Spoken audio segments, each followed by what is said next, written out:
오늘 하나님 말씀은 여호수아 17장 14절로 18절까지의 말씀, 우리 한 목소리로 합독해서 말씀을 읽겠습니다. 여호수아 17장 14절부터 마지막 18절까지 말씀, 우리 한 목소리로 합독하겠습니다. 시작. 요셉 자손이 여호수아에게 말하여 이르되 여호와께서 지금까지 내게 복을 주심으로 내가 큰 민족이 되었거늘 당신이 나의 기업을 위하여 한 제비 한 분깃으로만 내게 주심은 어찌함이니까 하니, 여호수아가 그들에게 이르되 내가 큰 민족이 되므로 에브라임 산지가 내게 너무 좁을진대 브리스 족속과 르바임 족속의 땅 삼림에 올라가서 스스로 개척하라 하니라. 요셉 자손이 이르되 그 산지는 우리에게 넉넉하지도 못하고 골짜기 땅에 거주하는 모든 가나안 족속에게는 베스안과 그 마을들에 거주하는 자이든지 이스라엘 골짜기에 거주하는 자이든지 다 철병거가 있나이다 하니, 여호수아가 다시 요셉의 족속 곧 에브라임과 므낫세에게 말하여 이르되 너는 큰 민족이요 큰 권능이 있은즉 한 분깃만 가질 것이 아니라 그 산지도 내 것이 되리니 비록 삼림이라도 내가 개척하라 그 끝까지 내 것이 되리라. 가나안 족속이 비록 철병거를 가졌고 강할지라도 내가 능히 그를 쫓아내리라 하였더라. 아멘. 요즘 우리 교회는 대신방 기간이죠. 각 가정마다 방문해서 함께 또 예배도 드리고 또 기도도 하고 또 여러 이야기들, 또 간증이 있다면 또 간증도 나누는 그런 시간을 보내고 있습니다. 아마 우리 성도님들은 한 번 이상은 다 신방을 받아보셨을 텐데요. 목회자가 신방하러 갔을 때 가장 당황스러울 때가 언제일까요? 신방하시면서 경험이 있으셨죠? 언제가 가장 목회자가 당황스러울까요? 잘 모르시겠어요? 그러면 보기를 드리겠습니다. 1번, 집을 안내해야 될 모임 리더 집사님이 집을 못 찾고 한참 동안 뱅뱅 돌고 계실 때, 경험담이에요.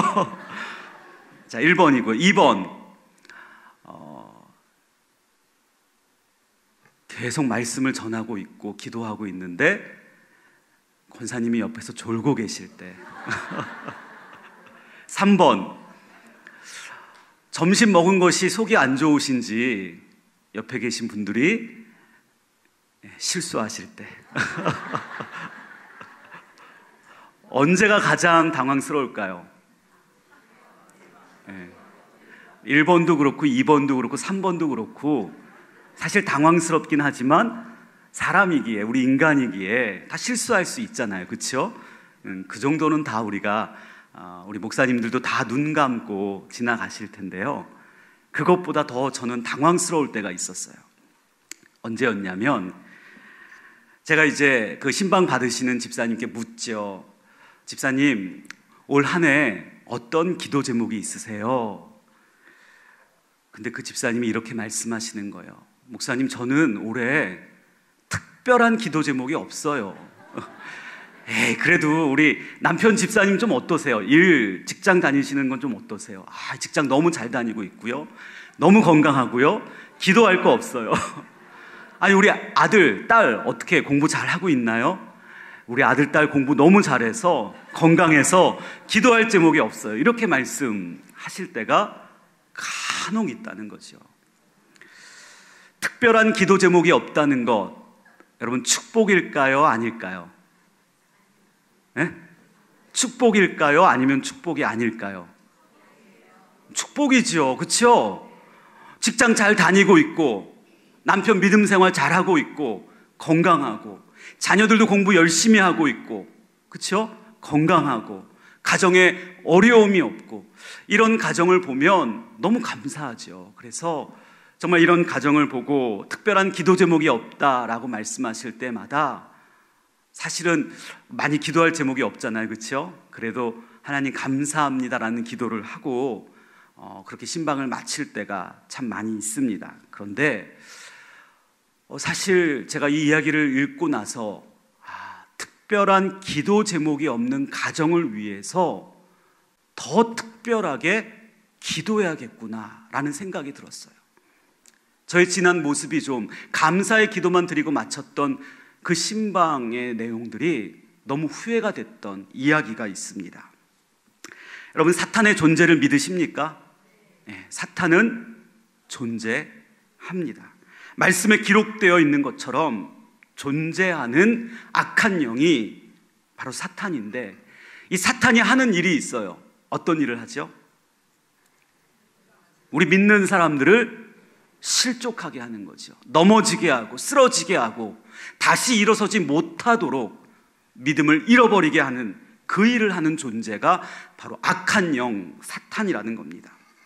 그런데 이 믿음의 사람들을 넘어지게 하고 쓰러지게 하는 사탄의 전략에 대해서 영국의 영적인 부흥 운동을 이끌었던 휘필드 목사님이 사탄의 전략이 이렇다고 이야기를 했다는 거예요. 어떤 전략이 있냐면, 가장 무서운 전략이 바로 그 믿음의 사람을 평안하게 내버려 둔다는 거예요. 걱정할 것이 없도록, 문제가 없도록, 삶이 너무 잘 풀리도록 내버려 둔다는 거죠. 앞서 이야기했던 것처럼 남편의 직장 일이 너무 잘 되고 사업도 잘 풀리고 자녀들도 공부 잘해서 부부 사이도 너무 금술이 좋아서 너무 평안하고 행복해서 특별한 기도 제목이 없는 그때에 바로 사탄이 갑자기 습격한다는 거예요. 그런데 그 습격은 강펀치가 아니에요. 큰 문제가 아니에요. 아주 사소한 작은 일, 너무나 작은 그 사탄의 잽 한 방에 그 가정이 흔들리고 무너지고 믿음마저도 잃어버리게 된다는 거예요. 여러분, 편안할 때가 문제라는 거예요. 문제가 없다고 좋아할 때가 오히려 문제가 있다라는 거죠. 여러분, 그렇습니다. 특별한 기도 제목이 없을 정도로 평안한 그때가 오히려 더 기도할 때이고요, 더 그 틈을 사탄이 틈타지 못하도록 우리의 믿음을 지키는 것, 그것이 바로 우리 삶에 필요하다라는 것입니다. 그렇다면 편안하고 문제가 없고 복을 받았다고 생각하는 그 순간에 우리가 어떻게 믿음을 유지하고 신앙의 삶을 살 수 있을까? 우리가 일평생 살아가면서 우리의 신앙의 삶을 어떻게 살아야 할까? 오늘 본문 말씀을 통하여 여러분들과 함께 나누고 싶습니다. 오늘 말씀 14절 우리 같이 한번 읽어보도록 하겠습니다. 오늘 말씀 14절입니다. 시작. 요셉 자손이 여호수아에게 말하여 이르되 여호와께서 지금까지 내게 복을 주심으로 내가 큰 민족이 되었거늘 당신이 나의 기업을 위하여 한 제비 한 분깃으로만 내게 주심은 어찌함이니까 하니. 자, 오늘 말씀에 나오는 사람들이 있습니다. 바로 그들이 요셉 자손이라고 하죠. 이 요셉 자손이 여호수아, 백성의 지도자였던 여호수아에게 나와서 하는 말이 있어요. 그것은 하나님께서 지금까지 나에게, 우리 백성들에게 복을 주셨다. 복을 주셨다. 그래서 큰 민족으로 이루어 주셨다라는 거예요. 여러분, 요셉 자손이 실제로 그렇게 복을 받았나요? 예, 받았습니다. 요셉 자손은 복받은 백성들이었어요. 이스라엘의 수많은 지파 중에서도 그들은 어느 지파보다 큰 민족이 되었다는 거예요. 모세가 가나안에 들어가기 전 모압 평지에서 인구 조사를 하게 되었죠. 그때에 요셉의 자손들의 숫자를 세었는데, 여러분 아시는 것처럼 요셉에게는 두 아들이 있었어요. 누구죠? 오늘 본문에 나왔잖아요. 므낫세와 에브라임. 이 므낫세 지파와 에브라임 두 지파의 숫자를 합치면 무려 85,200명이 되었다고 해요. 사실 그 당시 지파들 중에 장자의 역할을 한 유다 지파도 74,600명밖에 되지 않았는데, 그 숫자를 10,000명 가까이 뛰어넘은 이 백성이 바로 요셉 자손이었다라는 거예요. 단지 숫자만 많은 것이 아니었습니다. 요셉 자손들 중에서는 능력 있는 자, 큰 용사, 그리고 지도자들까지도 많이 배출이 되었어요. 사실 이 여호수아도 어느 지파 출신이에요? 에브라임 지파 출신이죠. 복받은 백성이 바로 요셉의 자손이다 말할 수 있다는 거예요. 그것만이 아닙니다. 요셉 자손은 가나안 땅을 분배받는 과정 속에서도 유독 다른 지파들보다도 더 많은 땅을 분배받게 됩니다. 이 므낫세 지파가 두 지파로 갈라지게 되죠. 아시는 것처럼 므낫세 절반, 그 반 지파, 그들은 이미 요단강 동쪽에서 마하나임부터 온 바산과 길르앗까지 이를 동안 아주 광활한 땅을 기업으로 받게 됩니다. 그리고 이제 나머지 이 므낫세 반 지파와 그리고 에브라임 지파가 이 요단강을 건너와 요단강 서편의 땅을 받게 되었는데, 사실 이제 반이 남겨두고 왔기 때문에 이 그들의 숫자는 6만 명도 채 되지 않았다라고 보고 있어요. 다른 지파와 비교해 보면 많은 숫자도 아닌 그들이 사실은 자신들의 숫자보다도 요단강 서쪽에서 더 많은 땅을 받았습니다. 비록 그 땅에 산지가 있었지만 그리 높은 산도 아니었고요. 그 땅은 비옥한 양질의 옥토로 구성되어 있어서 사실 오늘날 이스라엘의 곡창지대라 할 수 있는 그 땅을 바로 이 므낫세 반 지파와 에브라임 지파가 요단강 서쪽에서 받았다는 거예요. 더군다나 사실 이때까지만 해도 다른 7개 지파는 땅을 받지도 못했어요. 땅 받지 못하고 기다리고 있던 지파도 이렇게 많았는데, 그들은 이렇게 많은 땅을 기업으로 받았다는 겁니다. 여러분, 이런 상황을 종합적으로 보면 요셉 자손들은 복을 받았나요? 안 받았나요? 받았어요? 안 받았어요? 받았습니다. 그들은 하나님께 복을 받았고 무엇 하나 부러울 것이 없었고 문제될 것이 없었어요. 마치 특별한 기도 제목이 없다 말하는 그 누구처럼 정말 이 요셉 자손들은 복받은 자손들이었어요. 근데 바로 그 순간에, 바로 그때에 그들의 마음을 흔드는 사탄의 역사가 있었다는 거예요. 그들의 믿음을 틈타는 악한 영이 있었다는 거죠. 여러분, 그것은 그 요셉 자손만 흔들어 된 것이 아니라 이스라엘 전체 공동체를 어렵게 하는 문제를 야기하고 있었다라는 것입니다. 그들이 여호수아에게 나와서 하는 말이 있었어요. 당신이 나의 기업을 위하여 한 제비, 한 분깃으로만 내게 주심이 어찌 함이니까. 여러분, 이 말은 그냥 제가 지금 얘기한 어찌함이나이까 라는 말이 아니라 분을 내고 화를 내며 어떻게 그럴 수 있습니까? 라고 원망하고 불평하고 있다는 거예요. 자신들은 인구가 많아서 큰 민족이 되었는데 한 번 제비 뽑아서 한 몫만 받는 것이 옳지 않다고 말하고 있다는 거죠. 불평하고 만족하지 못하고 오히려 우리가 억울하다고 어떻게 이럴 수 있냐고 원망하고 불평하고 있다는 거예요. 여러분, 이것이 바로 사탄의 전략이라는 거죠. 평안하다고 생각할 때에, 어려움이 없다, 고난이 없다고 생각할 그때에 이만하면 내가 됐지 라고 복을 받았다고 생각하는 바로 그때에 사탄이 들어와 우리의 마음에 작은 돌 하나를 던져놓는 거예요. 그 돌 하나가 일으키는 파동이 어느 순간 큰 물결로 변하게 됩니다. 그 순간 내가 가지고 있는 것이 너무나 적어 보이죠. 내가 이런 사람인데, 내가 이만한 사람인데 내가 이것밖에 가져서야 되겠냐고, 남들보다 내가 더 가져야겠다고 생각하게 됩니다.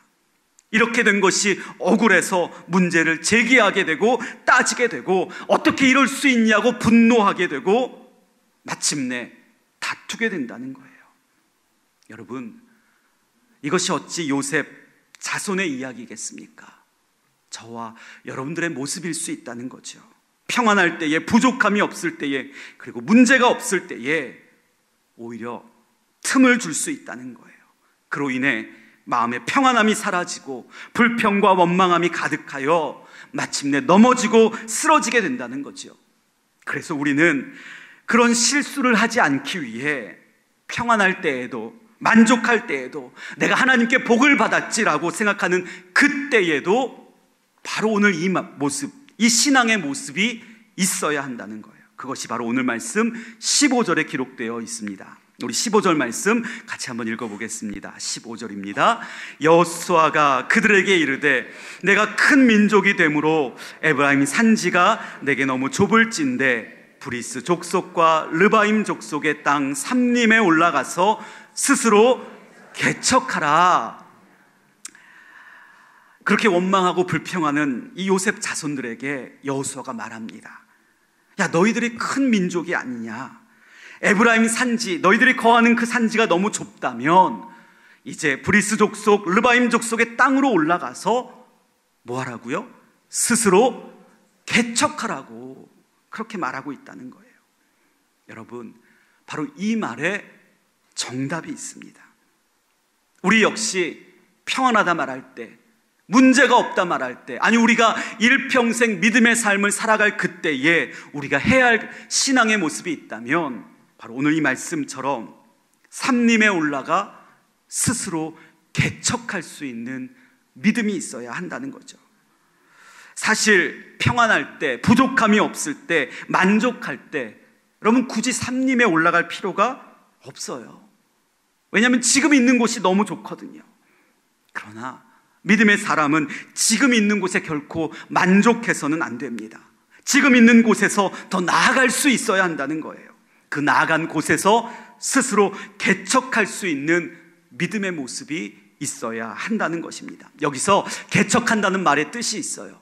이것은 히브리 원어로 보면 창조한다라는 말이에요.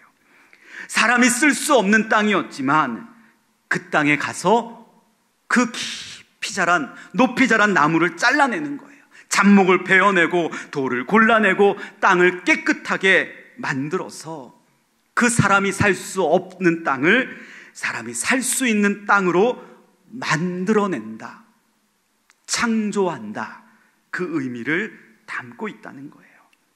근데 오늘 성경을 보면 개척하라라는 말 앞에 스스로라는 말이 있습니다. 스스로. 사람들은 이 말을 듣고 내 힘으로 하면 되지, 내 지식과 내 능력으로 하면 되지 라고 생각을 합니다. 그런데 이 말은 그 말이 아니에요. 하나님께서 하나님의 종들을 부르실 때, 그리고 그 종들을 통하여 나아가 개척하라고, 나아가 내 일을 하라고 약속하실 때 꼭 말씀하시는 그 말씀이 있어요. 그것은 내가 너를 보냈다, 내가 너와 함께한다 라는 말씀이라는 거죠. 다시 말하면 사람이나 환경이나 물질이나 조건을 보고 개척하라는 것이 아니라 오직 하나님 한 분만 의지하고 그 땅으로 나아가 그 척박한 땅을, 그 고난의 땅을 비옥한 옥토로 바꾸고 열매 맺는 땅으로 바꾸라는 말씀이 바로 스스로 개척하라라는 말씀이라는 것입니다. 여러분, 그렇습니다. 억울하다고, 억울해서 불평만 늘어놓을 때가 아니라는 거예요. 남의 탓만 하면서 원망만 해서도 안 된다는 겁니다. 내가 힘이 있다고 내 힘으로 다른 지파의 땅을 빼앗으려고 해도 안 된다는 거예요. 여호와 하나님께서 나와 함께 하시기에 그 약속을 믿고 삼림으로 올라가 스스로 개척하는 그 수고를 해야 비로소 하나님께서 약속하신 그 약속의 땅, 그 땅을 얻을 수 있다라는 것이죠.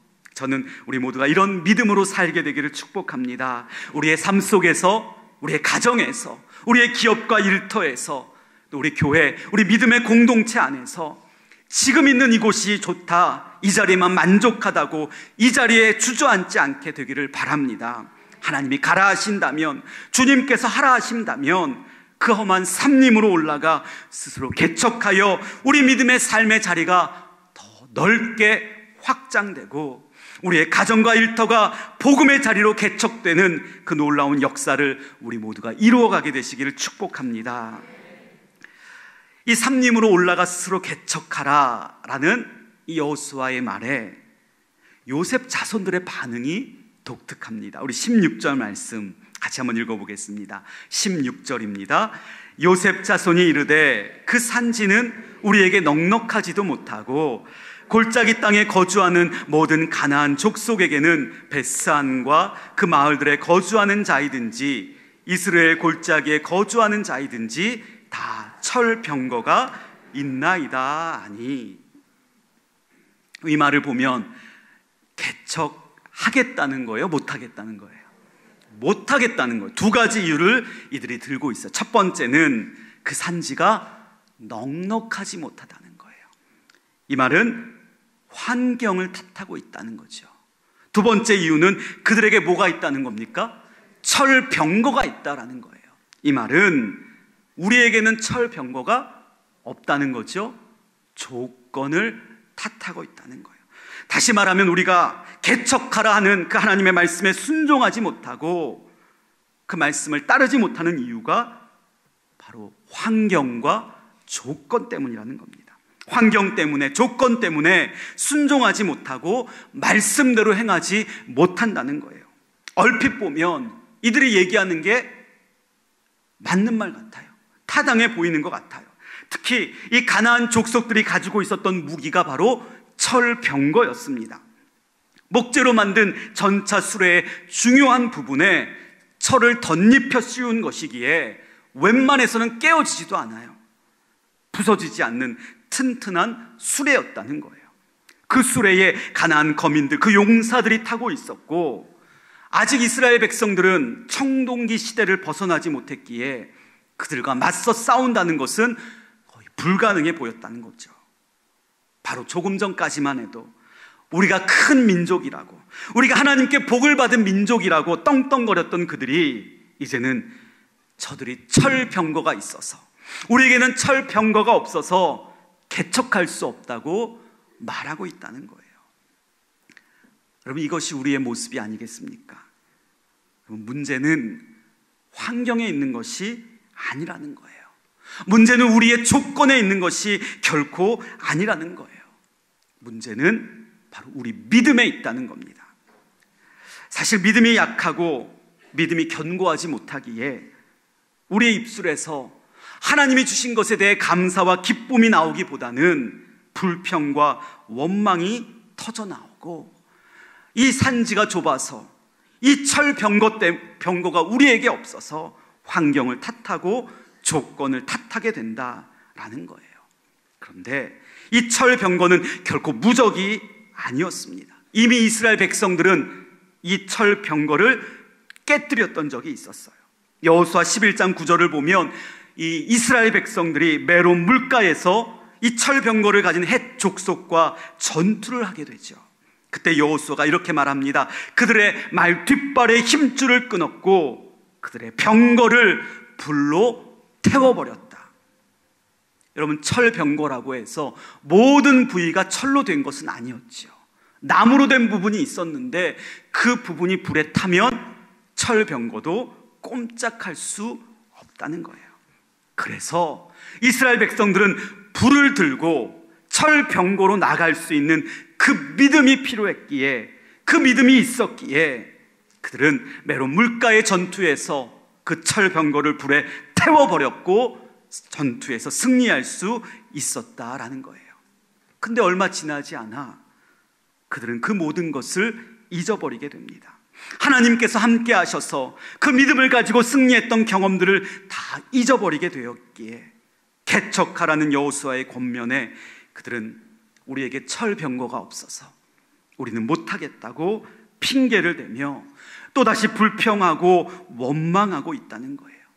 그런데 그렇게 불평하는 요셉 자손들을 향하여 여호수아가 다시 한번 권면합니다. 우리 17절과 18절 두 절을 같이 한번 읽어보겠습니다.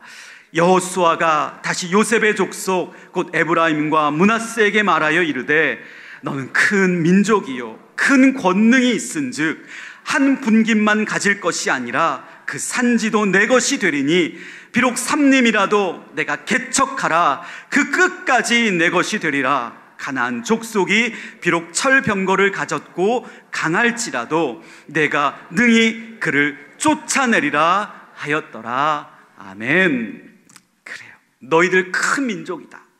큰 권능이 있다. 개척하라. 개척하면 끝까지 내 것이 될 것이라. 내가 능히 그들을 그 전부를 쫓아낼 것이라 말씀하고 있다는 거예요. 할렐루야. 그래요. 여호수아에게는 그 믿음이 있었어요. 하나님의 도우심으로 말미암아 큰 권능이 있었기에 그 땅이 요셉 자손의 땅이 될 것이며 그 땅에 거하였던 가나안 족속들을 다 쫓아내게 될 것이다 라고 승리를 선포하고 있었다는 겁니다. 여러분, 이것이 저와 여러분들에게 주신 하나님의 말씀인 줄로 믿습니다. 어떤 상황과 환경 속에서도 우리가 하나님을 향한 믿음을 잃지 않는다면, 그리고 우리를 위해서 행하신 하나님의 놀라운 일들을 우리가 기억하고 있다면, 그렇다면 우리가 나아가야 될 줄 믿습니다.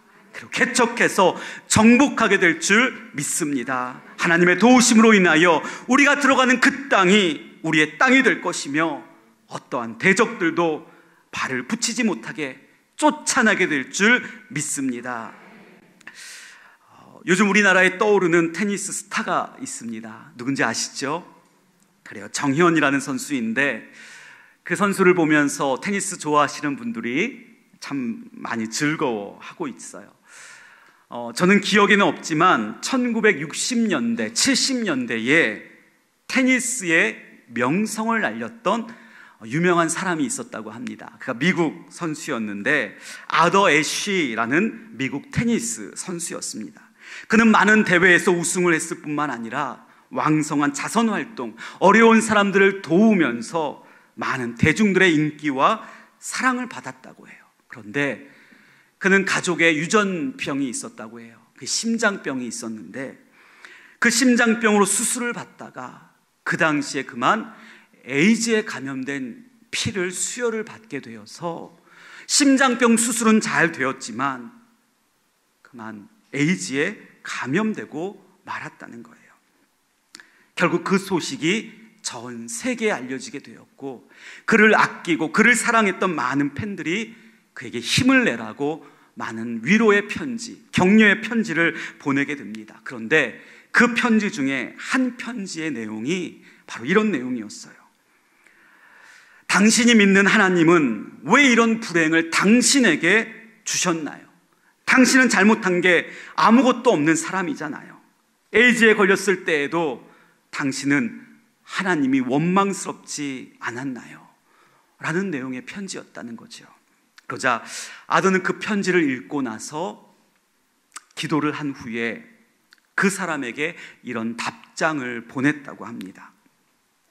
전 세계적으로 5천만 명의 어린이들이 테니스를 칩니다. 그중 500만 명이 테니스를 정식으로 배웁니다. 그리고 그중 50만 명이 테니스 선수가 됩니다.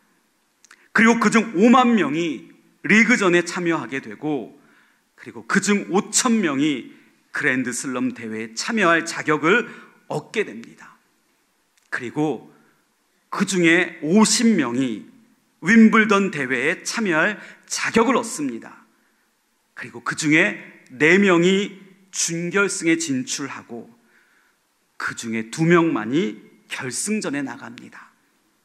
제가 그들 모두를 제치고 우승하여 윈블던 우승컵을 들었을 때 저는 하나님께 하나님, 왜 내가 우승을 했나요?